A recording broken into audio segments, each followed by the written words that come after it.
Welcome to Sukanya vlogs. ఎలా ఉన్నారండి? బాగున్నారా? ఈ రోజు మన రెసిపీ వచ్చి కుక్కర్లో బిర్యానీ అన్నమాట. చాలా సింపుల్ గా చాలా ఈజీగా మనం బిర్యానీ రెడీ చేసుకోవచ్చు. బిర్యానీ అంటే చాలా కష్టం అనుకుంటారు కదా, లేదండి. కుక్కర్లో బిర్యానీ పొడిపొడిలాడుతూ చాలా సింపుల్ గా రుచిగా ఎలా చేయాలో నేను మీకు చేసి చూపిస్తాను. పక్కా కొలతలతో చూడండి ఎంత పొడిపొడిలాడుతూ ఉందో. చూసారు కదా, చాలా బాగుంటుంది అనమాట. దీని తయారీ విధానం చూసేయండి ఒకసారి. మనం ముందుగా నీట్గా కడిగి ఒక పావు కేజీ చికెన్ తీసుకున్నాను అనమాట. ఈ చికెన్లోకి ఒక పావు టీ స్పూన్ పసుపు వేసుకోండి. అలానే ఒక అర టీ స్పూన్ కారం వేసుకోండి. అలానే ఒక పావు టీ స్పూన్ ఉప్పు వేసుకోండి. ఒక టీ స్పూన్ జీలకర్ర పొడి వేసుకోండి. స్పూన్ అల్లం వెల్లుల్లి పేస్ట్ వేసుకోండి. ఒక టేబుల్ స్పూన్ పెరుగు వేసుకోండి. ఒక టీ స్పూన్ చికెన్ మసాలా వేసుకోండి. ఇవన్నీ బాగా చేత్తో కలుపుకుందాం. గంటతో కాకుండా నీట్గా చేత్తో కలుపుకోండి. చికెన్ ముక్కలకి ఈ మసాలాలన్నీ బాగా పడతాయి అన్నమాట. మొత్తం బాగా ఈ ముక్కలన్నిటికి కూడా అన్నీ పట్టాలి. ఇలా కలిపి మొత్తం ఒక 20 నిమిషాలు కానీ టైం ఉంటే ఒక అరగంట కానీ పక్కన ఉంచుకోవాలి.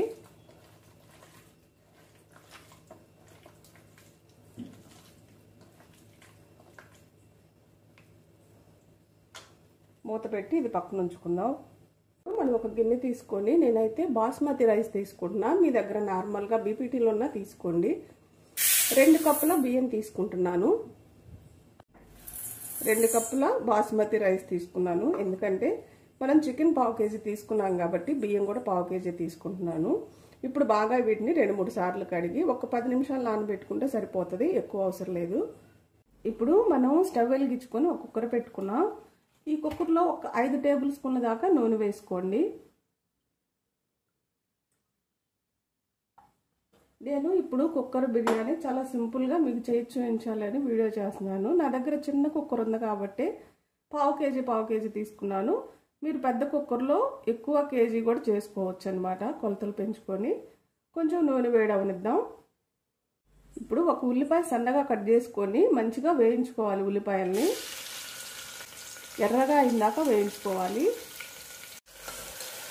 మనం బిర్యానీకి ఉల్లిపాయలు ఎలా వేపుకుంటామో అంత కొంచెం గోల్డెన్ కలర్ వచ్చిందాక వీటిని వేయించుకోవాలి మనం.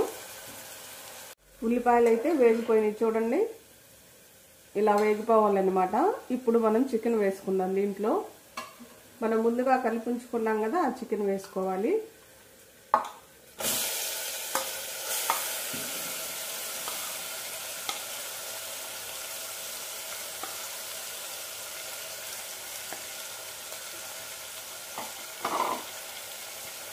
ఇప్పుడు మనం ఎక్కువ బిర్యానీ మసాలా తీసుకోకండి, ఎందుకంటే మనం పావు కేజీ మొత్తం ఒక అర కేజీ చేస్తున్నాం కాబట్టి ఒక్కొక్కటి తీసుకున్నాను నేను. బిర్యానీ ఒకటి చిన్న చెక్క ముక్క, స్టార్ పువ్వు, చిన్న యానాస పువ్వు, ఒక 3 లవంగాలు, అలానే 2 యాలకులు, ఒక 2 పచ్చిమిరపకాయలు.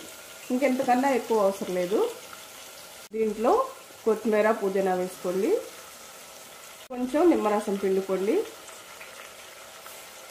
ఈ చికెన్లో ఒక టీ స్పూను కాశ్మీరీ చిల్లీ కారం అని ఉంటుందండి. ఇది మంట ఉండదు కానీ మంచి కలర్ వస్తుంది అనమాట బిర్యానీకి. ఇది వేసుకొని మొత్తం ఒకసారి కలుపుదాం.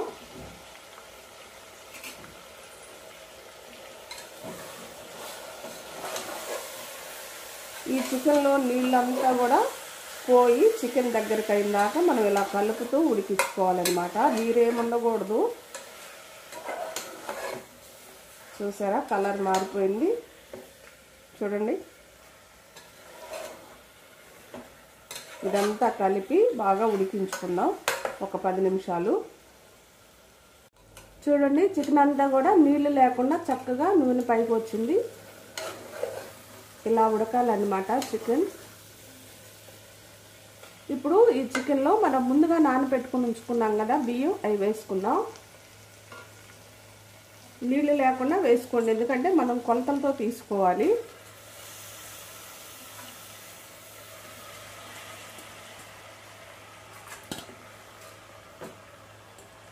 ఇవన్నీ ఒకసారి కలుపుదాం. కలిపేటప్పుడు కూడా జాగ్రత్తగా కలపండి, ఎందుకంటే బియ్యం అనేది విరిగిపోతాయి కనుక చిన్నగా కలపండి. ఇలా మొత్తం మసాలా బియ్యం అన్నీ చికెన్ కలిసేలాగా ఒకసారి ఇలా కలపండి నిదానంగా. చూడండి ఇలా.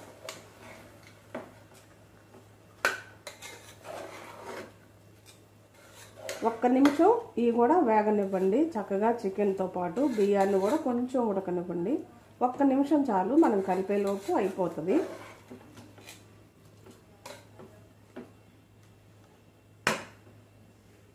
ఇప్పుడు మనం 2 గ్లాసుల బాస్మతి రైస్ తీసుకున్నాం, 2 కప్పుల బియ్యాన్ని తీసుకున్నాం కాబట్టి ఈ రైస్లో ఈ చికెన్లో కూడా కొంచెం తేమ ఉంటుంది కాబట్టి ఖచ్చితంగా గ్లాసున్నర తీసుకుంటే సరిపోతుంది.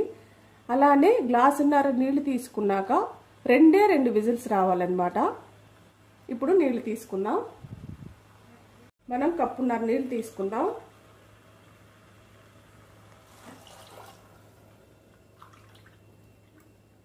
చూసారు కదా, కప్పున్నర తీసుకోండి కరెక్ట్గా, లేదంటే మెత్తగా అయిపోతుంది రైస్ అనేది. ఇప్పుడు ఒకసారి మూత పెట్టి మనం విజిల్ పెట్టుకుందాం. ఇలా ఎక్కువ కలపకండి.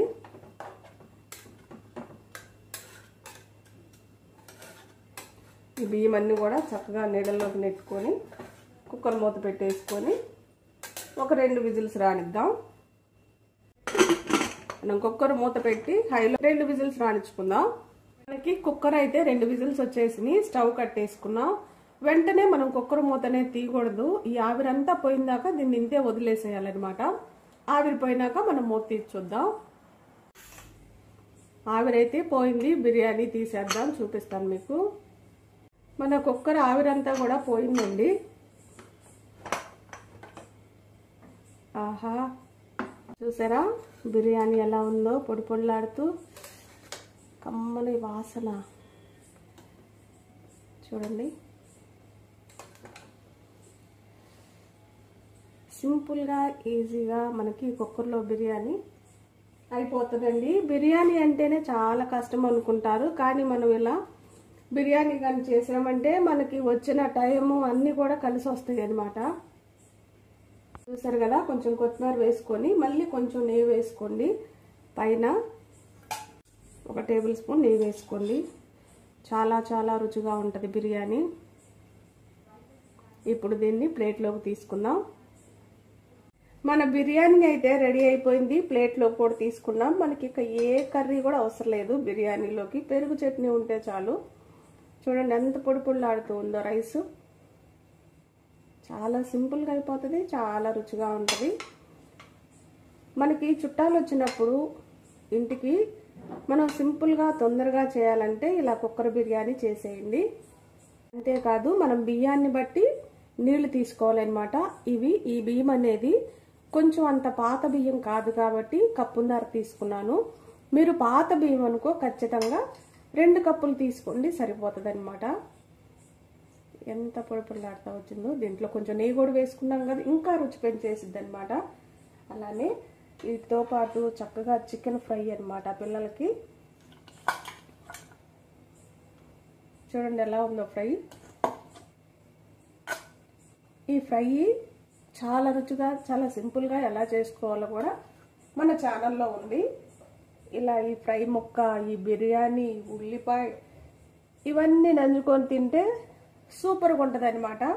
ఇవేమి లేకపోయినా బిర్యానీ ఒక్కటైనా నోటికి చాలా కమ్మగా ఉంటుంది. మీరు కంపల్సరీగా ట్రై చేయండి. ఎలా వచ్చిందో కామెంట్ చేయండి. నా వీడియోస్ కానీ మీకు నచ్చినట్టయితే లైక్, షేర్, సబ్స్క్రైబ్.